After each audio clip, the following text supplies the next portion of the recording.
What's good, guys? So recently we had She-Hulk confirmed, we had Scream confirmed, but there was a third person in these data mines that everybody was waiting to see would actually arrive in the game or not. And I can finally confirm that, sure enough, Anti-Venom is coming into the game, and I have access to his kit and also some raid footage of the symbiote team in action. From what I can tell you from the kit already, it's pretty bloody fantastic. We had a leak on a couple of the abilities. I can confirm they are true.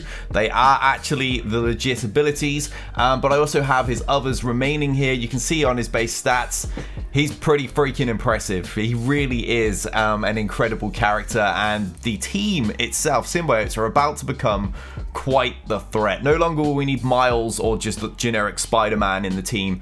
We're going to be able to plug in Scream, plug in Anti-Venom, and that team is going to go from 0 to 60 really freaking quickly.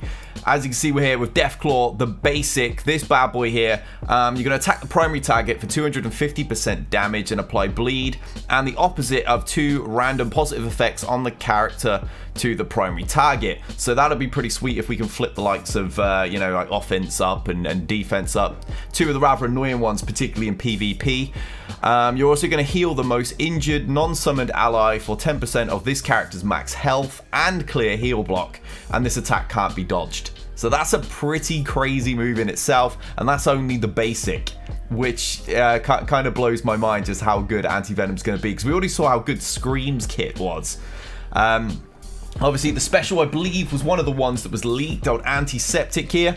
We're going to, on this bad boy, we've got a 6 energy cost, but we're going to clear heal block on all allies and apply immunity to all allies as well. As you know, for anyone coming over from Galacteria's, immunity is essentially tenacity up. We're also going to heal all allies for 20% of this character's max health.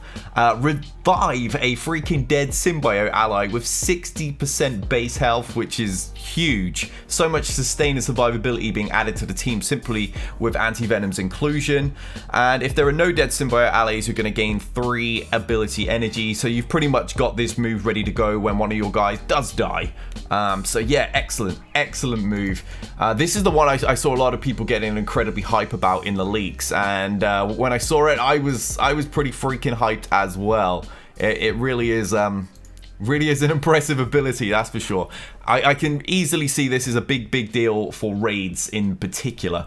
And the ultimate deadly cure is also an incredible move. We're going to gain the opposite of all the negative effects, excluding bleed on the primary target. Then we're going to attack the primary target for 300% damage and 100% drain. Gain 2 regeneration, as if we didn't already have enough survivability on this team. Then we're going to spread 2 random positive effects on self to non-symbiote allies, and spread all positive effects on self to our actual symbiote allies. This move is just, I can't get over how fantastic Anti-Venom's kit is. I wish I knew exactly how his release was going to be. I don't know if it's going to be, a purchasable character like Zemo and then into Blitz. I don't know if it's going to be a milestone. I've seen that rumor. I don't really think it'll be a milestone, because we already had Symbiote Spider-Man in that manner. So that'd be 2 characters in the same method from the same faction. So I don't see that one being quite so likely. Or if he's just going to be an out and out Blitz release. I guess we'll have to wait and see on that one, but regardless, it's going to be a character that clearly everybody is going to want and need. What's next? The old passive. Let's switch, get through this footage. Here we go. Wretched Healer.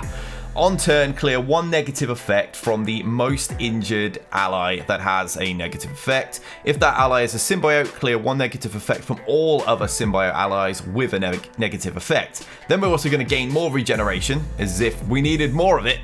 And when this character drops below 50% max health, you also gain Evade, which is going to be ultra useful in those really annoying attacks where you get hit by one person, then it calls another person and another person. Those are the kind of abilities that are absolutely huge in live PvP.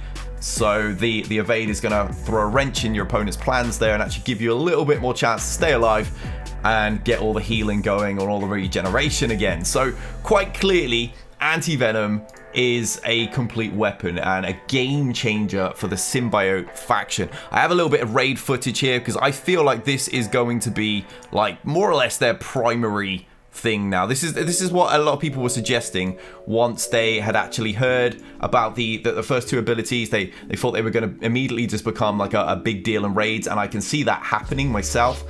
One of the big things in raids is clearly survivability, especially as you get into the Ultimate 7 and you go up in difficulty once you get into like 7.1, 7.2 and so on. Obviously the base ones are not usually as difficult, but the additional difficulties in particular seem to require an awful lot of sustained survivability, and that is what Anti-Venom is bringing to this team. As for Scream, we already know that her inclusion in the team is going to make it a lot easier for us to get those bleeds to actually stick. She's going to be there not only slowing the team down, but sticking disrupted to them. So we got a little bit more time to get those bleeds going and pretty much just wipe out the enemy team. I can really see the symbiotes being really effective in the early Dark Dimensions. I can see them being fantastic in Blitz. I can see Anti-Venom and Symbiote Spider-Man pairing really nicely in live PvP. Probably actually erasing the need to try and select Venom, in fact. And overall in the raids, that seems to be their core thing. I can't look past this team in raids, and it's a team that I really want to put together, because I'm still stuck at that annoying mid-game block using like best Kree team. And that really falls off around 6.5. I don't really want to run it in 7 at all. I think this is the direction that I'm going to be pushing towards myself. Now, saying this, it's not only symbiotes that we have coming. We have She-Hulk coming, and along with She-Hulk, we've got a minor rework to the Fantastic Four, which I will also show you. So here's a little footage of She-Hulk with the Fantastic Four. No longer does Namor really have a place at all. But there have been some changes to reflect this in the kits of the Fantastic Four. Human Torch doesn't really have any drastic changes at all. Both of his special and his passive have been slightly reworded to no longer just include Fantastic Four and Namor in the boosts, but also She-Hulk. But there's no actual changes to the abilities themselves. Mr. Fantastic is a little different. His ultimate has changed, because if She-Hulk is an ally, instead you also clear defense up on the primary target and another enemy with the most armor. So it's not the initial just clear defense up on primary target and attack for damage, blah blah blah. You also get that little bit as well. Let me see if what's exactly changed in his passive.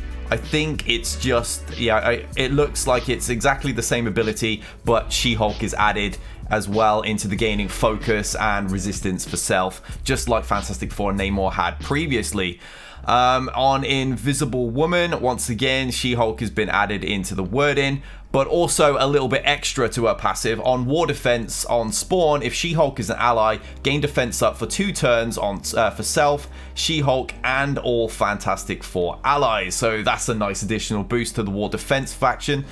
On Thing, it looks like nothing actually changes there, but his passive, along with gaining armor for Fantastic Four and Namor, also going to gain that for She-Hulk. So just little tweaks. The only major tweak there was really on Invisible Woman, and Mr. Fantastic had a little bit of a boost, but yeah, Invisible Woman's the main one there, really going to add to War Defense, which I'm guessing is the kind of goal for this faction now. I'm not really sure how well they will do in raids. I haven't got a lot of experience running them. I own them all, but I haven't really developed mine. I haven't really put them to the test, so I can't really confirm if they're going to be a great option there. But evidently symbiotes will be. So this looks like really War Defense for now, and that's a pretty good use for me, really, because they're a team that I currently have on War Defense with Namor and not really doing a great deal. So if I just plug in She-Hulk, then I'm going to gain a little bit of a boost from that. But yeah, the big news today is quite clearly Anti-Venom. So let me know what you think about these releases. I know Anti-Venom was one of those characters that everybody was really excited for, especially after those leaks showing just how good his kit was going to be, and there was teasers on how good his ultimate and such were going to be, and clearly, having just read through the kits and showcased these, they are a really big deal. She-Hulk is one of those characters that I'm not super excited for, but it's going to be nice to at least mix up that team and have another use for Fantastic Four, because really I'm only using Invisible Woman in live PvP at the moment, and sort of in Arena, but she's not quite developed enough for that one. And I really wasn't using the faction a great deal. At least now I can develop them somewhat I run them in Blitz as well as in War Defense, but the one that's got me most excited is the Symbiote faction, because I can really see this being my next direction personally for my Ultimus raids to help my alliance. So yeah, as I said, let me know what you think about these releases. I'm super pumped, really stoked. Hopefully I'll have some news on exactly how all these characters will be released shortly. And until next time, obviously make sure you like and subscribe so you see the next time. But till then, we out of here.